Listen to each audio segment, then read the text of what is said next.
साईडनी चैन असते, मध्ये ब्लॅक बीड्स आणि इथं कलकत्तीचा पॅच यूज केलेला आहे त्याच्यामध्ये. ह्याची उंची पण विथ पेंडेंट 34 इंच आहे. छान आहे. ब्लॅक बीड्स ज्याला हवे आहेत असतात त्यांच्यासाठी हा पीस छान आहे. यामध्ये ब्लॅक बीडचं जास्त यूज केलेलं आहे आणि दोन्ही साईडने चैन असल्यामुळे त्याला सपोर्ट असतं, त्यामुळे ते तुटण्याचे वगैरे चान्सेस कमी असतात.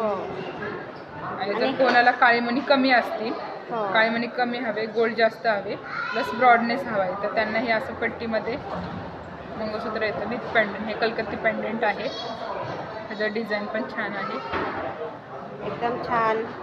कलकत्तीमध्ये पूर्ण त्याला मंगळसूत्र बनवलेलं आहे. त्याचं वेट काय आहे? ह्याचं वेट साधारण आहे 7 तोळ्यामध्ये. हा पूर्ण पीस आहे. 7 तोळ्यामध्ये पूर्ण एकदम छान आहे. आणि पाठीमागं पण चैनच आहे ना? हां, मानेवर चैन आहे, त्यामुळे काही पट्टी उलटी वगैरे पडायचे चान्सेस कमी आहेत. हो, पूर्ण गोल्डमध्येच आहे. पूर्ण गोल्डमध्ये, काळे मणी क्वचित. आणि हा पण पट्टीमध्येच आहे. हा 6 तोळ्याचा पूर्ण मंगळसूत्र आहे. त्याची उंची आहे 32 इंच विथ पेंडेंट. छान आहे. गोल्डमध्ये पूर्ण कलकत्ती ह्याचं पण यूज केलेलं आहे, प्लस एम्बॉसिंगच्या टिकल्या. यामध्ये 2-3 प्रकारचे डिझाईन वापरून ही पूर्ण पट्टी तयार केलेली आहे.